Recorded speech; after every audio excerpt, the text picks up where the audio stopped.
Olá, boa tarde. Seja bem-vindo ao quadro Sala de Entrevista do portal da TV Assembleia. E o assunto em destaque hoje é a instituição do juiz de garantias, a sua aplicabilidade e também a sua suspensão. E a gente vai explicar tudo isso, porque após sanção presidencial, o presidente da República, Jair Bolsonaro, sancionou o projeto Juiz de Garantias, que está dentro do pacote anticrime aprovado pelo governo federal, para que a aplicabilidade acontecesse no último dia 23 do mês de janeiro. Só que vieram duas decisões proferidas pela mais alta corte da justiça brasileira, o Supremo Tribunal Federal. A primeira, do atual presidente, o ministro Dias Toffoli. E depois, a segunda do vice-presidente Luiz Fux. Essa deixou a aplicabilidade suspensa por prazo indeterminado, até que o mérito possa ser julgado pelo plenário do Supremo Tribunal Federal. É justamente sobre esse tema que nós recebemos aqui o presidente da Associação dos Magistrados do Estado do Maranhão, o doutor Ângelo dos Santos. Primeiro dizer que é uma satisfação recebê-lo aqui no quadro Sala de Entrevista, doutor Ângelo. Satisfação toda nossa, Juraci.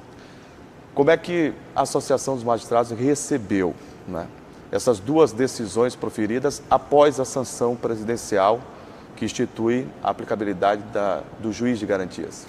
A Associação dos Magistrados, desde o primeiro momento, desde a sanção presidencial, mesmo no recesso, sua diretoria, em dois momentos, até em 3 reuniões, nós trabalhamos muito algumas proposituras ao nosso tribunal para que, mesmo naquele exíguo tempo, pudesse implementar o juiz das garantias, entendendo que o prazo inicial era extremamente difícil em virtude não só do recesso forense, como também do recesso legislativo. Eu ressalto, Juraci, sempre essa questão do recesso legislativo, por quê? Porque a figura do juiz das garantias muda a estrutura de toda e qualquer unidade criminal do país. Logo precisa de alteração legislativa. Então, nós tínhamos esse ponto a ser vencido, o prazo e o período de recesso, tanto do judiciário quanto do legislativo. Porque, só para trazer a nossa realidade, das 107 comarcas do Maranhão, 78 tem um único juiz, e o que se propõe nessa legislação é que o juiz das garantias funcionasse, um juiz funcionasse na seara criminal até a fase do recebimento ou não da denúncia ou queixa, e dali em diante, na fase processual, na fase da ação penal, um outro juiz funcione no processo. Ou seja, como solucionar situações em comarcas de um único magistrado. Então, isso tudo tinha que ser sentado, analisado. A aplicabilidade ao juiz de garantias com a estrutura que se tem hoje. Com essa estrutura, não só no Maranhão, no Brasil, né? Com essa estrutura e com prazo exíguo. Então, nós tínhamos que sentar, analisar todas as... Então, logo nos primeiros dias, o presidente do tribunal chamou uma reunião, convocou uma reunião, nós tivemos lá no dia 7 e de lá para cá, apresentamos nossas propostas, o tribunal também enviou essas propostas. Quando você fala Tribunal de Justiça do Tribunal Maranhão. de Justiça do Maranhão, desembargador Zé Joaquim, convocou essa reunião, criou uma comissão, um grupo de trabalho, até porque o CNJ também criou esse grupo de trabalho no âmbito nacional e solicitou de todos os tribunais, das associações, a participação disso, né, a participação de formas de melhor implementação da figura do juiz das garantias. Então, nós participamos desse processo. E com as duas decisões, primeiro do ministro Dias Toffoli, ele ultrapassou o primeiro obstáculo, que era o prazo, dia 23, ele determinou a implementação em até 180 dias. Claro, determinando que o grupo de trabalho do CNJ desse as diretrizes gerais a todos os tribunais. Mas antes mesmo do trabalho, da finalização do trabalho do Conselho Nacional de Justiça, o ministro Fux, que é o relator das ações diretas, né, são 5 ações junto ao Supremo, ele entendeu por tirar esse prazo e suspender toda a implementação até uma manifestação do plenário do Supremo Tribunal Federal. De modo em que, claro, o trabalho do CNJ continua, o trabalho dos tribunais continua, mas à espera de uma decisão a respeito da constitucionalidade ou não do juiz das garantias pelo Supremo Tribunal Federal. Existem duas questões que a sociedade debate bastante e se pergunta. E eu vou repassar as perguntas ao senhor. Primeiro, há necessidade dessa criação do juiz de garantias. A segunda é sancionada, determinada uma data que ainda não se tem para a sua implementação. Como é que vai funcionar essa estrutura no estado do Maranhão? Primeiro ponto da estrutura. Como eu mencionei, Juraci, nós temos 107 comarcas e 78 com o juízo único. Nós na nossa organização judiciária do Maranhão, nós temos centrais de inquérito e custódia que funcionam em São Luís, na Grande Ilha e Imperatriz. Então, nós temos figuras hoje, essas centrais, que já funcionam como juízes das garantias no estado do Maranhão, assim como em outros estados também. Só que não abarca o estado ou não abrange o estado como um todo. Então, nós já temos modelos em funcionamento, inclusive o modelo do Maranhão, elogiado pelo CNJ, elogiado pelo Supremo Tribunal Federal, é que nós poderíamos ampliar para que todo o nosso estado fosse, vamos dizer assim, alcançado pelo juiz das garantias. Então não oneraria mais? Oneraria, por quê? Porque dependendo da criação de Porque mais centrais... Pelo que o senhor relata, já existe um modelo, inclusive com a eficiência elogiada pelo Conselho Nacional de Justiça, né?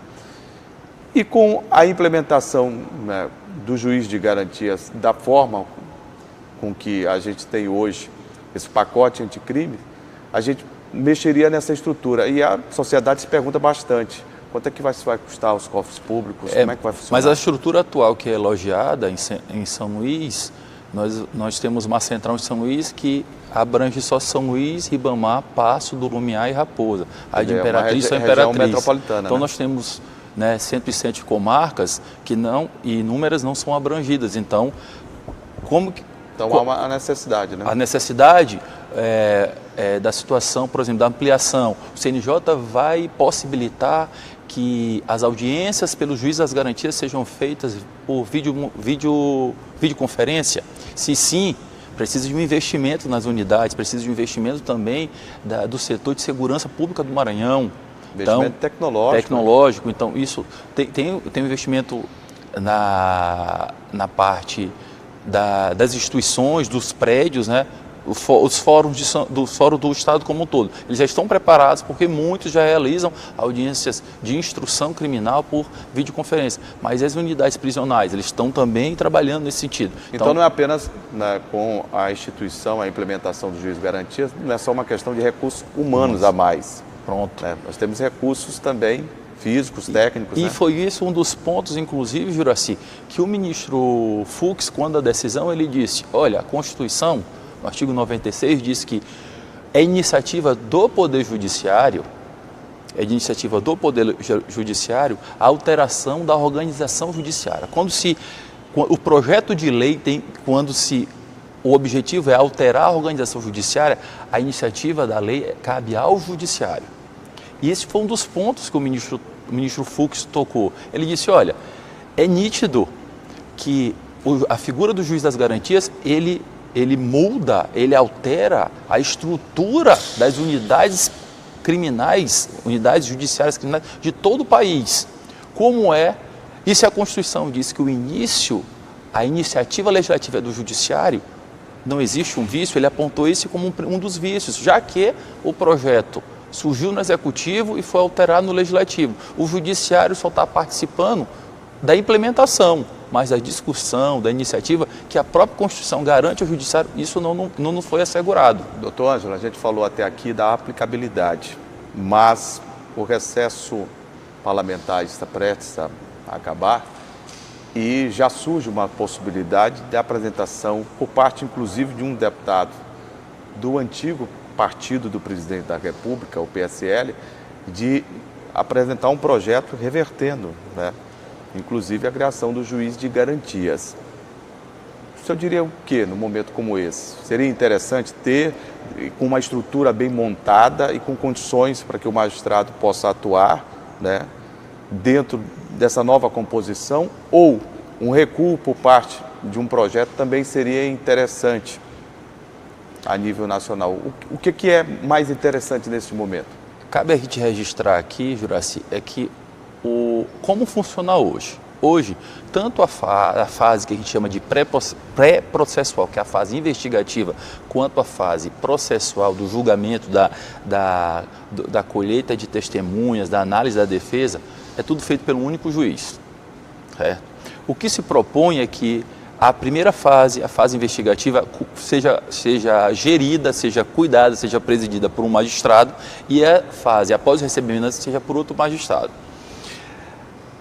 A pergunta é, há necessidade desse gasto ou há necessidade desse gasto? O juiz das garantias, o objetivo dele é que ele venha controlar a legalidade dessas investigações. O que eu entendo que hoje já há um controle, porque todo magistrado, é dever dele controlar a legalidade das investigações criminais, bem como fazer a salvaguarda dos direitos individuais. Isso é função de todo magistrado, ou seja, isso já ocorre. E se nós formos levantar a estatística de processos que foram anulados pela falta dessa imparcialidade, que tentam afirmar que agora com a figura dos juízes de garantias vai ter uma verdadeira imparcialidade dos julgamentos, nisso eu discordo. Nós sempre tivemos, é tanto que a estatística diz que são poucas as sentenças anuladas pela dita ou pela comprovação de uma imparcialidade. Então eu não vejo essa necessidade. Mas todo e qualquer... Então a AMA apoiaria uma reversão desse projeto? A AMA apoiaria, porque nós não entendemos que não há essa necessidade, por conta que... Pois já existem instrumentos de controle. Instrumentos de controle. Fiscalização. Ocorre isso normalmente. Óbvio que os pontos que estão fora da curva, como a gente diz, que são excessos, eles estão sendo analisados e estão sendo anulados esses processos. Esse é o primeiro ponto. Agora também, quando o texto legal diz e traz o controle da legalidade de investigações criminais e a salvaguarda dos direitos individuais, isso é o cumprimento da Constituição Federal. Se vai recair sobre um único magistrado ou sobre dois magistrados, cumprindo a Constituição Federal, também a gente entende que é perfeitamente possível a implementação, desde que se as condições oferecidas, estruturais, recursos humanos, as condições tecnológicas, tenham um prazo razoável para toda essa implementação.